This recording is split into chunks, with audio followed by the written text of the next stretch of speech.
ce syndicalisme de négociation, on le fait, et on va le faire encore davantage, puisqu'à partir de début février, le ministre s'est engagé sur 4 sujets fondamentaux pour Alliance, à savoir les effectifs, les recrutements, les effectifs, la parité police-gendarmerie que nous on souhaite stricte sur tous les sujets, logement, 75%, indemnitaire, indiciaire, mission, partage des missions, mutualisation.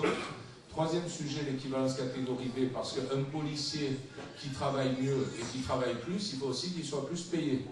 Voilà, c'est un peu simpliste hein, le slogan, mais en tout cas c'est la réalité, c'est ça.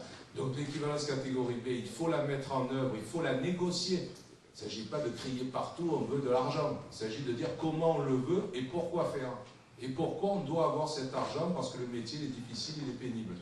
Et puis un quatrième sujet, qui est notre sujet de congrès, repris par le ministre, c'est l'organisation de la sécurité intérieure, l'organisation de la coproduction de sécurité. Parce que quand on dit qu'on ne peut pas tout faire, nous policiers, enfin policiers ou gendarmes, quand on dit qu'on ne peut plus tout faire, parce qu'on n'aura plus les moyens humains de tout faire, et ça veut dire qu'on doit participer à la réflexion globale de l'État pour savoir qui va faire quoi. Qu'est-ce que vont faire les polices municipales? Qu'est-ce que vont faire les entreprises privées de gardiennage? Qu'est-ce que vont faire les gendarmes? Qu'est-ce que va faire la douane? Qu'est-ce que va faire la police? Qu'est-ce que vont faire les magistrats? Parce qu'il ne s'agit pas que les policiers travaillent et que de derrière ça aille à volo, parce qu'éventuellement notre travail ne serait pas suivi par la justice. Qu'est-ce qu'on va faire avec une loi pénitentiaire qui remet des voyous dehors et qui sont condamnés à 2 ans de prison avec un bracelet électronique? Qu'est-ce qu'on va faire quand l'avocat aura le dossier à la première heure de garde à vue? Comment on va gérer l'enquête? Comment on va répondre aux victimes qui attendent évidemment qu'on leur donne une réponse? Parce que, enfin, en principe, pour l'État et pour les policiers, le plus important c'est la victime, c'est pas en demeurant le voyou.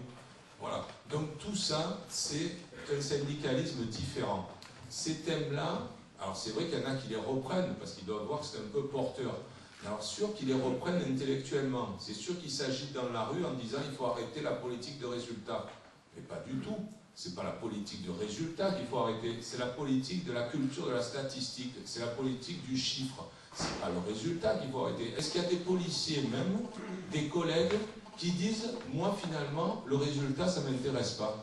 Parce que moi, ce que je vois dans les services, quand on circule, quand on va voir les collègues sur le terrain, c'est plutôt des policiers qui ont envie de faire des belles affaires, c'est plutôt des policiers qui ont envie d'avoir des initiatives, d'arrêter les trafiquants, d'arrêter les voyous, de faire en sorte que les gens ils circulent tranquillement et librement sur la voie publique, et que finalement, quand les enfants sortent de l'école, ils ne soient pas enlevés par des psychopathes. Voilà, c'est plutôt ça que les policiers ils souhaitent. C'est pas ne pas avoir de résultats. C'est ne pas faire de la statistique la religion policière. Les policiers, dans le matin, ils vont au café, ils sont très fiers de dire « tu as vu l'affaire qu'on a fait hier, c'est bien ». Voilà. Et d'ailleurs, même si on pouvait un peu davantage les récompenser, leur donner un peu plus de primes, justement, parce qu'ils ont fait un bon résultat, ça serait même mieux. Voilà. Donc, il ne faut pas confondre avoir des résultats et faire du rendement et de la statistique. Alors ça, bien sûr que nous, on le condamne, mais très fermement. Mais on ne va pas condamner le résultat policier.